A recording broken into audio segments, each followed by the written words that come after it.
A few years ago, I stole some money, and another person ended up taking the blame. I was living with my auntie and uncle at the time. I was 16 years old, and I had been living with them for 3 years. They paid my school fees and fed me, and that was it. They were very stingy with their money, and I was a young girl who needed other things. After 3 years, I was still wearing the clothes I brought to their house. The only other thing I got from my auntie was pad. Mary, a girl my age, moved in with us 2 years after I moved in. She was brought from the village by my auntie to assist her at a restaurant. I didn't have a phone, but I knew my auntie had a spare phone in her wardrobe, and most of the time when they leave for work, I would go and take the phone, charge it, and talk to my friends. My school was on vacation, and so I was going to vacation classes. One day, when I came home, I saw Mary in the kitchen cooking. She was listening to loud music on the radio. My auntie and uncle's car were not on the compound, and so I knew they've gone out. Without saying anything to Mary, I tiptoed to my auntie's room. I went straight to my auntie's wardrobe to take the spare phone. When I opened the drawer with the phone, I saw a bag filled with cash. My heart started racing. It was a temptation I couldn't resist. I told myself I would just take a little.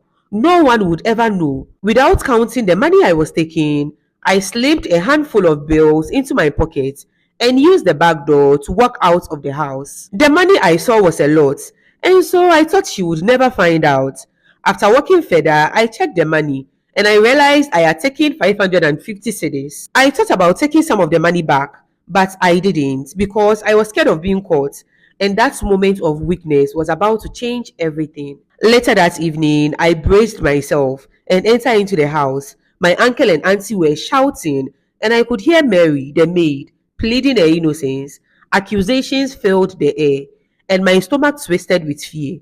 I stared in horror as they accused her of stealing the money. I entered into the living room where they were interviewing Mary. Normally, my auntie would get mad at me for coming home late, but she just looked at me and turned to Mary. My uncle was holding a leather belt. I watched in silence as Mary was beaten and threatened with the police. My heart ached for her. I could see the fear in her eyes, but as much as I wanted to help, I couldn't bring myself to confess. Mary pleaded and cried. She told them she was innocent, but because she was the only one at home when the money went missing, she was the only culprit. She told them she had heard the back door open and close while she was in the kitchen. She was sure someone had entered into the house and taken the money. She looked at me when she said this. No matter how much she pleaded, my aunt and uncle did not believe her. Mary was not given food for 2 days, and the disgrace that followed was unbearable to watch. Each time I saw her, I felt a grip of regret tightening around my heart. One day, Mary came to me with tears in her eyes. Someone came into the house that day. I heard the back door closing, and I was sure it was you because it was around the time you come home every day. Please, if you took the money, tell them the truth. You are their family, so they will be easier on you, she begged me. I shook my head, unable to admit the truth. I told her I didn't know what she was talking about and walked away. The next day after our conversation, Mary was thrown out of the house, and in a way, I felt relieved. As the years went by, I tried to move on with my life, but the guilt from stealing the money and letting Mary take the blame never truly went away. I moved out of my auntie's house when I turned 23. I started working as a small microcredit finance. During this period, I met this man we will call James on the way to work one day, and we started a relationship. Everything was great the first few months of our relationship, and then it changed. He used work as an excuse for a sudden change, but I was beginning to suspect he was cheating on me. One day, I didn't hear from him for 3 days straight.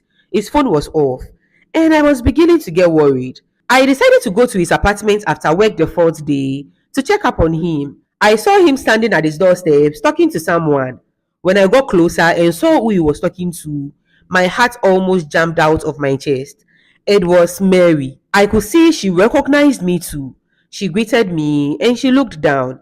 James said goodbye to her and we entered into his apartment. Seeing Mary changed my mood. And to think I saw her at my boyfriend's apartment of all places. I asked him why he had been ignoring me for days now. And like always, he told me he had been busy with work. He apologized for not reaching out to me to let me know he was busy. I asked him about Mary, and he told me she was just a cleaner in his apartment complex. She had just lost her job and came to say goodbye to him because he had always treated her well. When James asked if I knew anyone looking for a cleaner, I felt sad for Mary.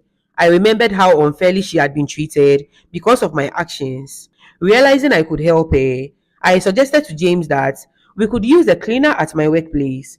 I told him I would talk to my boss about it. The next day, I reached out to my boss and explained the situation. I was happy when he agreed to hire Mary. Soon after, Mary started cleaning at my office, and I watched her work hard. Everyone liked her, and her positive attitude brightened the place. As the weeks went by, we never talked about our past. Whenever she saw me, she smiled and nodded, and I felt good seeing Mary succeed. I had finally done something to help her, and I felt like I was taking steps to make up for my past mistakes, and my heart felt lighter. One afternoon, it was just Mary and me in the office.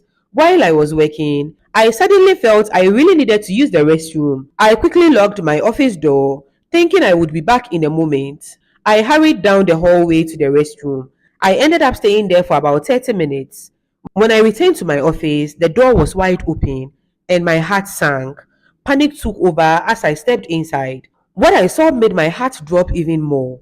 My money drawer had been pried open. The money I had taken all that day, 50,000 cedis, was gone. I quickly looked around the room, hoping to find any sign of the cash I had carefully placed, but it was missing.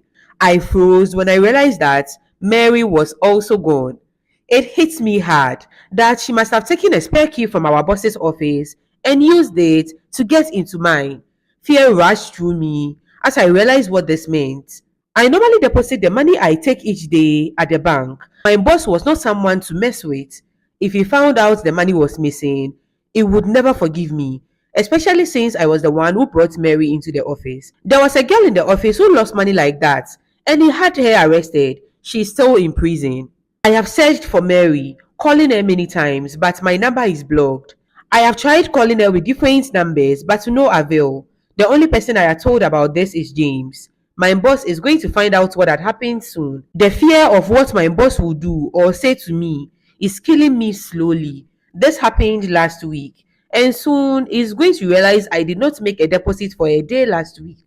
I have only managed to gather 20,000 cedis, which is all my savings, and it is not even enough. Desperation has hit me, and I really need help. I can't think clearly because of the pressure. Should I tell my boss everything, or should I keep looking for Mary? I don't really know how to fix this situation. I really need help.